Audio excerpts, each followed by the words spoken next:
The show is titled "Totally Joyful Day." And why is that the title? So I found out like a really funny thing this week. Somebody posted on one of my TikTok videos, "Totally Joyful Day."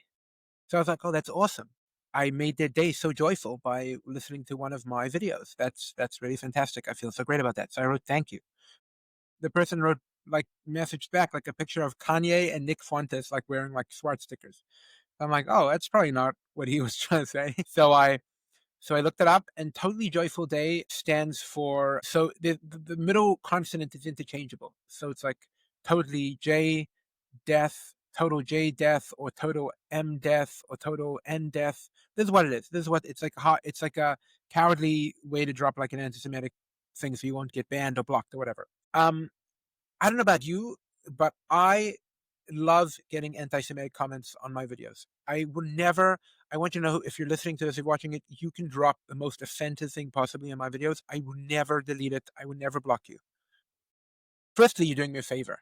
You're causing my other viewers to want to engage with your content, and you're creating more activity on my posts. So I'll never block you. I thank you for it. I really do. This anti-Semitism is like a weird thing, and a lot of Jews are like very, very like feel very anxious about it. They get very upset by it, get very triggered by it.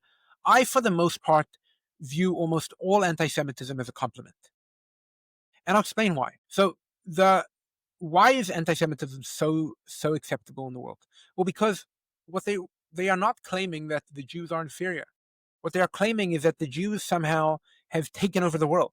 You hear this all the time, like Jews own Hollywood, Jews own this, Jews run the banks. Now, before getting into any of the facts of that question, that's a pretty strong nod to capabilities. They're claiming that this tiny group of people, this tiny nation, that is not a full percent of the world's population, just runs and owns everything. But how do they manage to do that? And they'll point to like big scandals like Bernie Madoff. Now, Bernie Madoff is not one of the most important Jews in the world, and he's a real scoundrel. But he was the top scoundrel in his field. And yeah, there's lots of, if you look at the Nobel Prize laureates, huge percent of them are Jews. If you look at major discoveries, major companies have been started, a lot of them have been Jews, disproportionately Jews. So yeah, unfortunately, the biggest crook is also Jew, because Jews seem to be at the top of their fields. But there's like a but so what anti-Semitism comes from is just jealousy. It's just, how can these people be so successful? It must be there's a conspiracy. And you just break it down. Like, they're like, well, Jews own Hollywood. Yeah, there are a lot of Jews that are involved in the ownership of Hollywood. Do you know why they own Hollywood? A lot of those Jews? Who are the Warner Brothers? These people just started these companies, and they became really successful. So the type of law that Jews practiced is often very scrappy law. So why would they doing that? Because they were pushed out of regular law. And so they just made it work. The idea that Jews in banking, yeah, Jews have been in money lending because Jews were not allowed to own land, and Jews are good with money because Jews are smart and Jews value things. And the other thing about Jews is that we value our community, and we support the people in our community. In a Jewish community, we will try find jobs for people in the community. We'll try help people that are down. We'll try make sure that we give business internally. And if every community would do that, the world would be a better place. So the hatred is really jealousy. And so I wear it like a badge. And it's always like the worst actors in the world always end up being anti-Semitic. It's like, like Kanye's like came out with these anti-Semitic things, and then lo and behold, he also starts liking Hitler. Oh, and by the way, he was terribly he abuses his current wife, parades her around like a farm animal. See someone like Candace Owens, and now she went off the anti-Semitic rails, and now look, now she believes that there's hidden codes in the Stanford prison experiment. So yeah, it's always a precursor for madness, and it's always a precursor for evil. And so when I was watching Netanyahu's speech today, and I saw the mass walkout, all these people walking out of his speech, because they just need to boycott Israel. So someone might claim, what do you mean? They're not criticizing Jews. They're criticizing the state of Israel, Zionism. Okay, so let's try that. There were a lot of people that spoke at the UN. Did they speak? Did they walk out when China speaks? China persecutes plenty people. Do they walk out when anyone from the Congo speaks? No. Do they walk out when the head of Venezuela speaks? No, they do not. not the representative of Russia, not the representative of Iran. When do they all mass walk out? When the Jew gets up to speak. So I'd say to you, the world has tried to kill the Jews a bunch of times. And if you find yourself on the other side of the if you find yourself in a dispute and you are convinced by the other side, think again, because we're always on the side of good. The people that start hating the Jews always turn out to be the evil ones. We are like the canary in the coal mine for what is and isn't evil. So I highly recommend you re-examine yourself. If you are on the same position as the woke left, who also happens to be Free Palestine people, so yeah, they're both evil. And it's important now to speak about in the wake of Charlie's death, something I saw that he embraced his religious values, and it's something that I feel like I haven't been focusing on this channel. But as a Jew, I'm proud to stand on the side of truth. People always wonder, hey, how can it be that there's like gays for Palestine, transgender for queers for Palestine, and how could they be on the same side of that? Because woke progressives on the side of lies and of evil. If you're on the side of abortions, and you're on the side of mutilating children, of cutting someone's healthy anatomy off because they're suffering from psychological disease, and you don't want to call it that, so you can also have your own psychological disease. If you think that the nuclear family is a bad thing, so then sure, you'll be on the side of every other evil cause, because you're ultimately anti-humanity. You know, the lefts, they always talk about healthcare, but what do they mean when they say healthcare?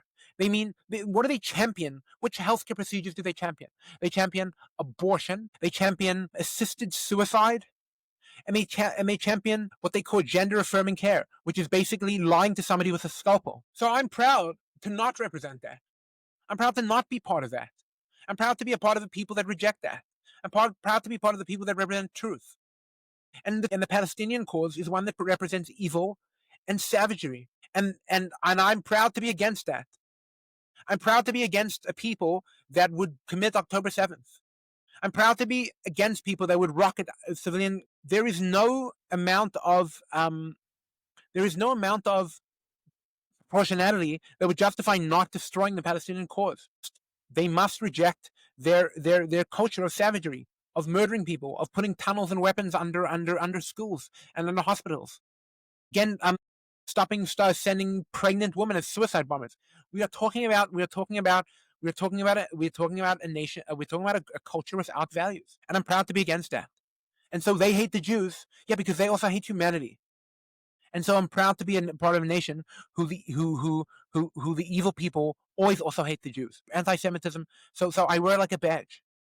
You want to leave an anti-Semitic comment on my video? Please do. I want you to show who you are. I believe in free speech. And on the topic of free speech, so I was against the FCCB getting involved in the Jimmy Kimmel show. I thought that was ridiculous. The left this week has found a great affront to free speech.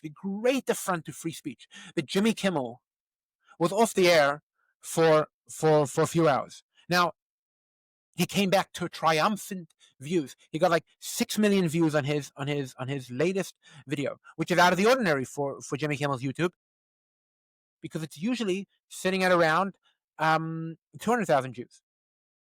Now let's put that into perspective, shall we? Jimmy Kimmel, my TikTok channel is tiny. I have around 300 subscribers, a little bit less. I put out a video last week that cost me very little to make. A link in the show notes. It's at 130,000 views. Jimmy Kimmel Show is a staff of 200 people. Has a budget of millions a year, and can only get 200,000 YouTube views a week. What is he on the air for? Free speech with the free market would dictate that he's out of there. I am pro getting rid of the whole FCC. Just have it be the free market, and then Jimmy Kimmel's show can die on its own. But that the left found that this was the great affront to free speech. In the week that we found that Biden administration was targeting Google to take down any information they didn't like. 2 weeks after the man Charlie Kirk was murdered for free speech, just shows you the left has just lost their moral compass. They just have no concept of what's important and what isn't. And so I oppose that. I oppose lies.